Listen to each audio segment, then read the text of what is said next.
Nous prions que tu ouvres largement nos oreilles pour que nous écoutions comme écoutent les disciples. Nous prions, Dieu, que ta parole nous instruise, nous éclaire, nous dirige. Nous prions aussi que tu nous donnes la force, ô Dieu, de mettre en pratique ta parole. Que ta parole soit un collier autour de notre cou, qu'elle soit une couronne autour de notre tête, qu'elle soit une lampe à nos pieds et qu'elle soit, ô Dieu, une nourriture pour un grand nombre. Sois béni et sois glorifié, toi le maître des temps et des circonstances qui a permis qu'aujourd'hui le message, ô Dieu, soit prêché dans cet environnement. Au nom de Jésus, le roi des gloires, nous avons ainsi prié. Amen. Nous prenons nos Bibles dans Genèse chapitre 6, à partir du verset 5. Mais ce qui nous intéresse le plus, c'est à partir du verset 11. Genèse chapitre 6. L'Éternel vit, verset 5. L'Éternel vit que la méchanceté des hommes était grande sur la terre et que toutes les pensées de leur cœur se portaient chaque jour uniquement vers le mal. Uniquement vers le mal. Soulignez cela. Toutes les pensées de leur cœur. Soulignez toutes les pensées de leur cœur. L'Éternel s'est repenti d'avoir fait l'homme sur la terre et il fut affligé en son cœur. L'Éternel s'est repenti d'avoir fait l'homme sur la terre et il fut affligé dans son cœur. Et l'Éternel dit, j'exterminerai de la face de la terre l'homme que j'ai créé, depuis l'homme jusqu'au bétail, aux reptiles et aux oiseaux du ciel, car je me répands de les avoir faits. Allons au verset 13. Alors Dieu dit à Noé, la fin de toute chair est arrêtée par devers moi, car ils ont rempli la terre de violence. Voici, je vais les détruire avec la terre. Nous prenons encore le même livre de Genèse, au chapitre 18, à partir du verset 16 jusqu'au verset 21. Genèse 18, à partir du verset 16. Ces hommes se levèrent pour partir et ils regardèrent du côté de Sodome.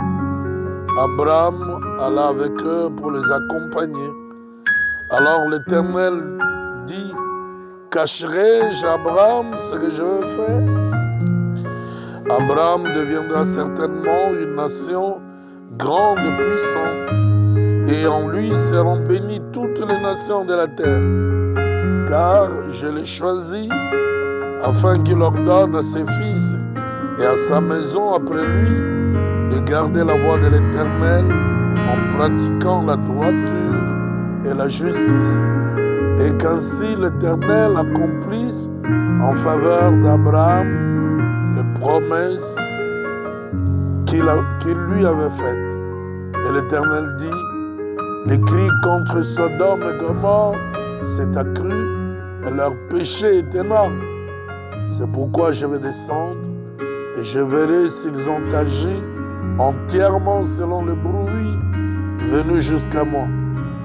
Et si cela n'est pas, je le saurai. Et nous disons Amen.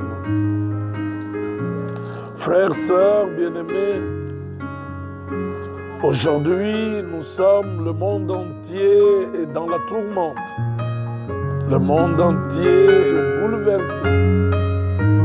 Le monde entier est en train de vivre les angoisses. Le monde entier est en train de souffrir de douleurs énormes qui ressemblent aux douleurs de l'enfantement. Le monde entier est terrorisé. Même le puissant de la terre se trouve pris de panique et de terreur. Aujourd'hui, qui ne tremble pas, non pas devant un tremblement de terre ou devant une catastrophe naturelle, mais tout le monde aujourd'hui tremble devant un virus, Covid-19 ou coronavirus.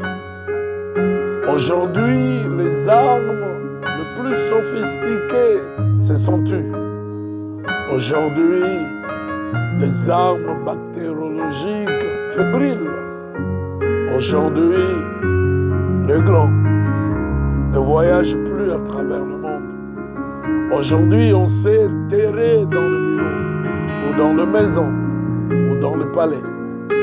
Aujourd'hui, qui ne tremble pas.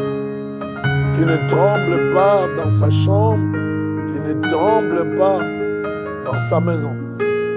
Aujourd'hui, même les relations humaines sont en train de se distancer. De frères, de sœurs ne peuvent plus rester ensemble ou se donner une accolade. Les frères, les sœurs ne vivent plus, surtout nous les Africains, cette chaleur humaine qui est propre à nous, certainement à cause de la chaleur de notre climat. Nous sommes très chaleureux et nous aimons bien nous toucher, nous tapoter, nous embrasser. Nous aimons bien quand nous nous retrouvons, nous jeter dans les bras les uns des autres. Aujourd'hui, on nous impose la distance. Aujourd'hui, on nous impose de regarder de loin ce que nous regardions de près, ce que l'on observait. Aujourd'hui, qu'est-ce qu'aujourd'hui va en faute? Aujourd'hui, l'Éternel Dieu, dans le passage que nous venons de lire, on nous montre qu'il ne fait rien sans avoir averti.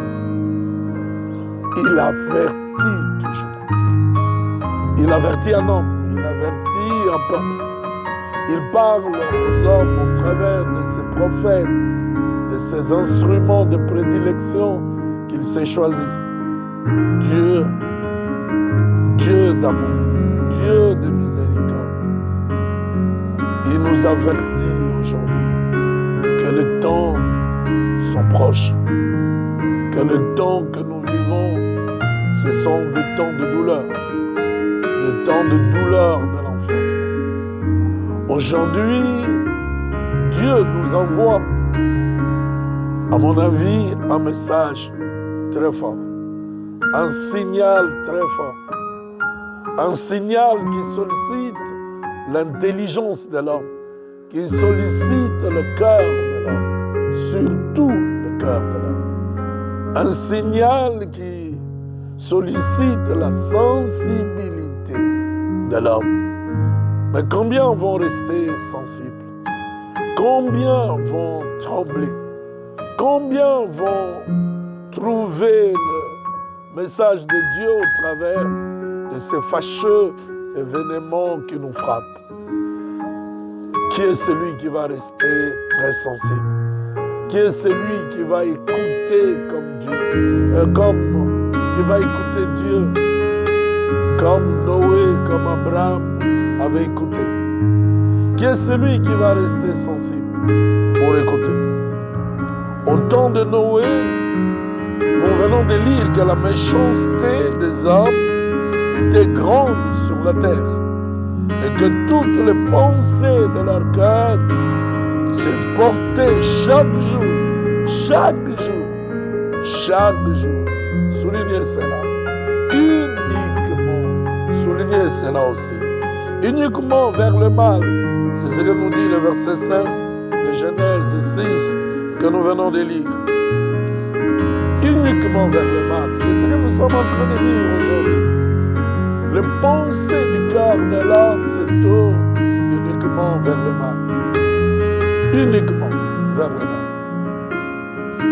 Même le grand les grands, parce que le coronavirus dont nous venons de faire mention tout à l'heure, ne s'est-il pas échappé d'après certaines indiscrétions d'un laboratoire?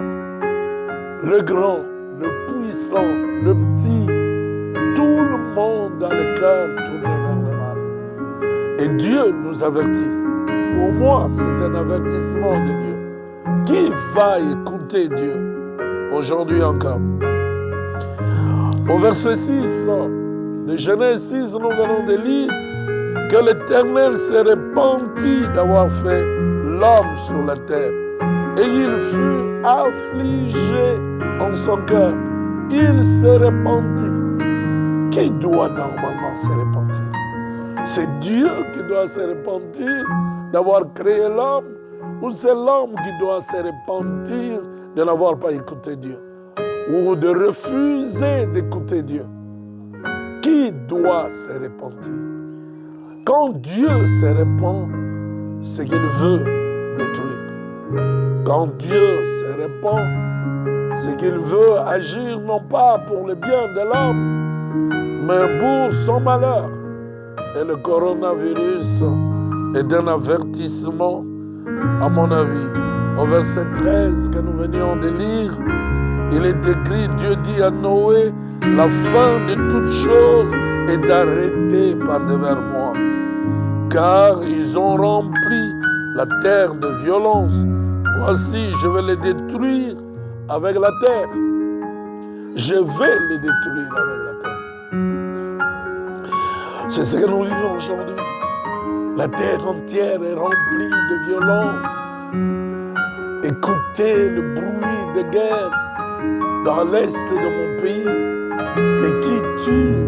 Aujourd'hui, on tue sans vergogne, sans état d'âme. Aujourd'hui, l'homme est devenu une bête à abattre. Abattre par qui? Par l'homme, son frère. Écoutez ce qui se passe en Afrique, dans le pays du Sahel, qui est en train de détruire. C'est encore l'homme. Écoutez ce qui se passe aujourd'hui. Regardez tout ce qui se passe aujourd'hui entre la Turquie et la Grèce. Des milliers de réfugiés qui sont là, qui dorment à la belle étoile avec des enfants innocents qui sont là, qui se nourrissent péniblement. Le cœur de l'homme, où est-ce qu'il est? Il est devenu insensible comme de la graisse. Il n'y a aucune considération de l'homme, son frère. La valeur de l'homme, c'est quoi aujourd'hui? Et nous nous glorifions de nos belles maisons, nous nous glorifions de nos possessions, de nos propriétés, de nos biens, nous nous glorifions de notre développement. Quel développement? De quoi nous glorifions-nous aujourd'hui? Je pense que la fin de toutes choses arrive et Dieu avertit l'humanité. Je ne veux pas être et prendre un ton catastrophique et dire c'est ce soir ou demain que cela va arriver. Mais Dieu au moins prévient. Je ne sais pas combien de temps cela a pris à Noé à construire le bateau. Combien de temps cela est arrivé? Mais cela est arrivé. Quand Dieu a parlé à Abraham à propos de Sodome et Gomorrhe, il y a eu un temps, Dieu a laissé un temps. Mais cela est arrivé. Cela arrivera certainement.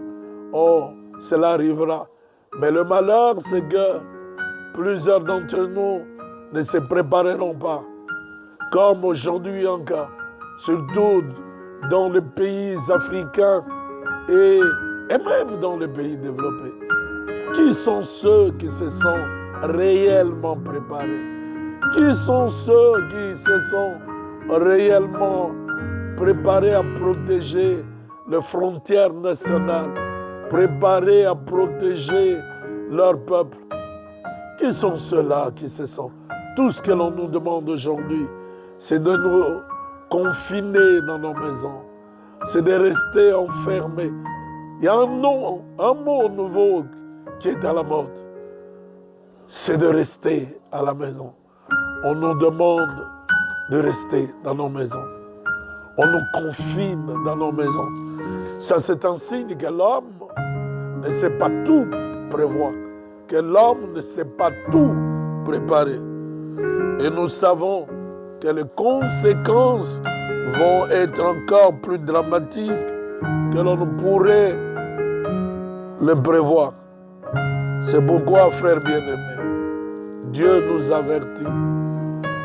Avertit le monde entier, le païen comme les chrétiens. Dieu nous avertit.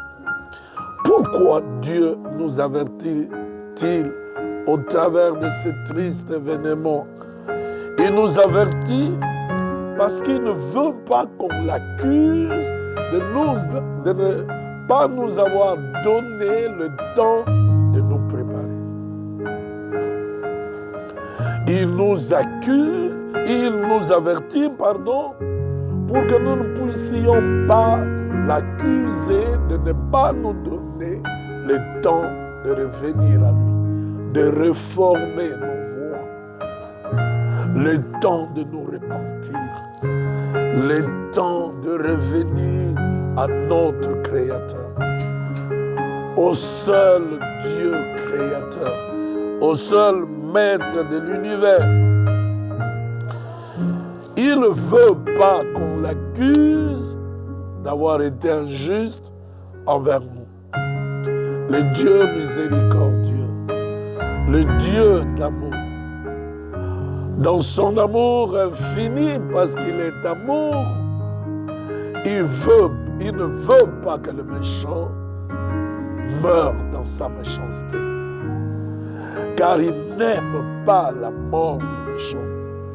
Il veut que le méchant se répande, abandonne ses mauvaises voies et revienne à lui, son Créateur et son Maître.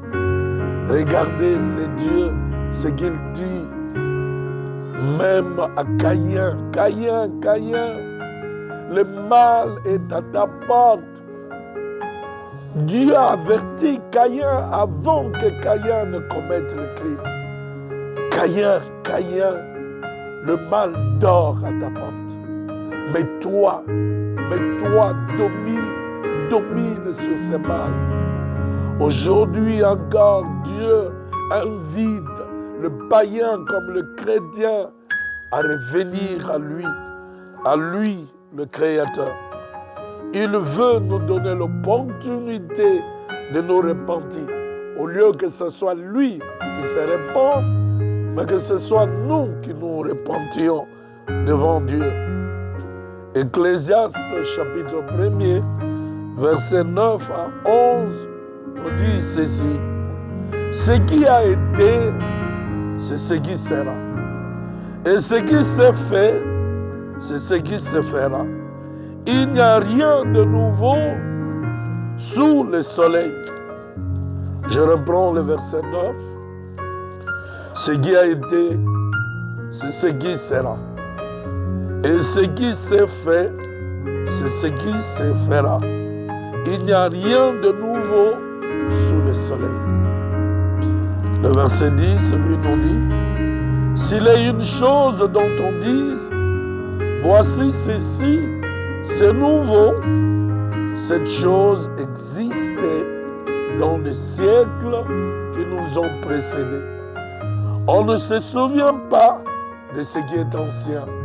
On ne se souvient pas de ce qui est ancien. Et ce qui arrivera dans la suite ne laissera pas de souvenirs chez ceux qui vivront plus tard. Je reprends le verset 10. S'il est une chose dont on dise, voici ceci, c'est nouveau. Cette chose existait déjà dans les siècles qui nous ont précédés. On ne se souvient pas de ce qui est ancien. L'homme ne se souvient pas de ce qui est ancien. Et ce qui arrivera dans la suite ne laissera pas de souvenir chez ceux qui vivront plus tard. Frères bien-aimés, et vous tous qui nous écoutez aujourd'hui, vous tous, brillants intellectuels, hommes sages selon le monde, scientifiques de renom, et vous qui prétendez être sans Dieu, et même vous qui vous êtes trouvés de Dieu, et vous qui prétendez trouver votre propre Dieu en vous-même et dans votre génie, et vous tous, grands, puissants de la terre, vous qui vous êtes enfermés dans vos bureaux, vous qui aujourd'hui ne peuvent plus aller d'un continent à un autre, d'un pays à un autre, vous qui ne pouvez pas aller en villégiature, vous qui ne pouvez pas trouver votre plaisir sur vos plages, vous qui ne pouvez pas aller contempler les gorilles de montagne, les buffles ou les éléphants blancs, vous qui ne pouvez pas aller, oui, dans les terres paradisiaques qu'il y a à travers le monde.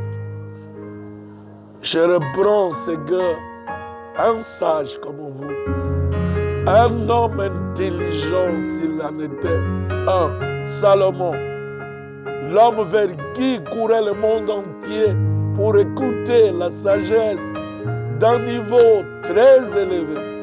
Salomon qui nous parle au travers d'Ecclésiaste. Je reprends ce qu'il nous dit dans le verset 10. Vois ceci, c'est nouveau, cette chose existait dans les siècles qui nous ont précédés. On ne se souvient pas de ce qui est ancien. Je viens aujourd'hui vous rappeler qu'au plus profond de vous, même vous qui prétendez n'avoir pas de Dieu, qu'au plus profond de vous, vous désirez Dieu. Au plus profond de vous, il y a quelques restes de Dieu. Au plus profond de vous, Dieu est là. Ce qu'il veut, tout simplement, c'est que vous puissiez vous souvenir de ce qu'il avait fait au temps de Noé, ce qu'il avait fait au temps d'Abraham, ce qu'il avait fait dans les jours anciens, ce qu'il avait fait également au pharaon d'Égypte, qu'il avait frappé sans ménagement et sans avertissement, en l'engloutissant avec ses chats, ses chevaux et ses gardes du corps. Pharaon d'Égypte, qui avait une grande armée, qui s'est retrouvé dans le fond des eaux. Pharaon d'Égypte. C'est ancien, ça. Est-ce que vous vous souvenez de ça? N'avez-vous pas entendu ces choses dans votre temps de l'enfance de vos propres parents ou de vos maîtres d'école ou de professeurs de religion ou de ces prêtres ou pasteurs d'autrefois? Vous aviez entendu dans votre temps d'enfance ces choses qui semblent être anciennes aujourd'hui.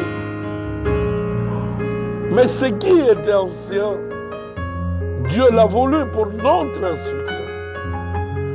Dieu l'a que cela nous serve d'avertissement. Avertissement, disais-je. Avertissement, dit Jean-Claude. Mais voici ce que Dieu dit au travers de la bouche de son serviteur Salomon. Ce qui va arriver maintenant, il n'y aura personne pour s'en souvenir. Si nous pouvons nous souvenir de ce qui est arrivé au temps de Pharaon d'Égypte, au temps de Noé et au temps d'Abraham, mais ce qui va nous frapper, nous aujourd'hui, ce qui va nous frapper, il n'y aura aucune autre génération après nous pour se souvenir, parce que Dieu mettra une fin à toute chose. Ce monde, il va passer. Il passera. Que vous le croyez ou non, ce monde passe. Et il va bientôt passer. Parce que le Fils de l'homme va revenir. Et le signe du retour, nous en parlerons plus tard dans notre prochain message. Le signe du retour du Fils de l'homme se multiplie. Les signes se multiplient. Ça, c'est l'heure pour vous de vous réveiller. C'est l'heure pour moi de me réveiller. C'est l'heure de revenir à Dieu. C'est l'heure de reformer nos voies, d'abandonner nos assurances, d'abandonner nos assurances aujourd'hui, à regarder le puissant de la terre, plein d'assurances. Où est passée notre assurance? Nos laboratoires les plus sophistiqués. Regardez ce que nous dépensons dans la science aujourd'hui. Regardez ce que nous dépensons dans le développement de l'armement aujourd'hui. Notre assurance montre ses limites. Notre assurance, mais il y a quelqu'un sur qui nous pouvons nous reposer. Sûrement, comme un rocher inébranlable, c'est notre Dieu. Lui au moins, il ne passe pas. Lui au moins est notre sûr appui. Lui au moins nous délivrera. Lui au moins c'est garder le juste.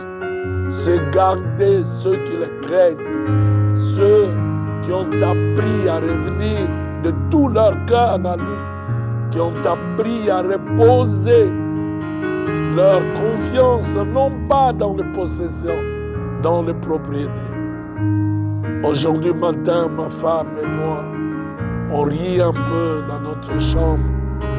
Nous nous disions, nous surtout les pasteurs congolais, et même d'autres encore, qui aimons mettre les beaux habits le dimanche pour aller à l'église, les beaux pagnes. Nous qui aimons nous maquiller, nous vêtir, nous parfumer. Aujourd'hui, nous sommes dans nos maisons, enfermés dans nos maisons, dans nos parcelles. Regardez la vanité de nos possessions, la vanité de notre orgueil, des choses pour lesquelles nous sommes si fiers.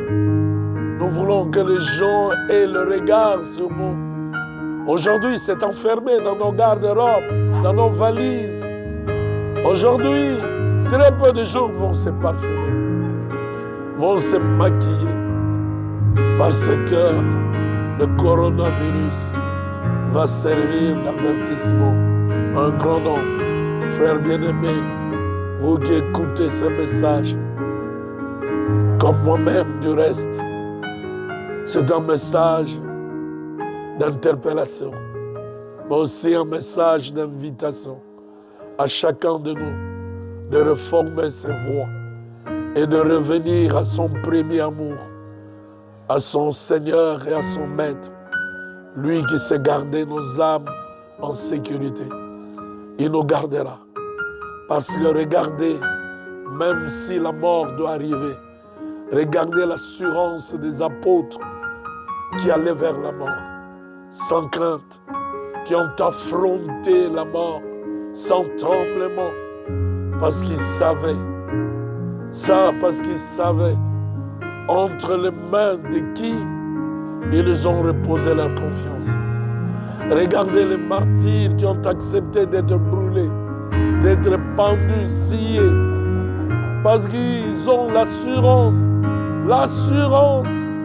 que Dieu, non, je préfère parler de l'Éternel, le Dieu Tout-Puissant. Parce que plusieurs ont des dieux. Mais je parle de l'Éternel, le Créateur de toutes choses. Celui qui a le monde entier entre ses mains. C'est lui qui peut bouleverser le monde, qui peut le mettre sens dessus, sens dessous. Mais c'est lui qui peut refaire toutes choses. Il s'agit de ces dieux-là, vers qui l'on doit tourner le regard et à qui l'on doit revenir.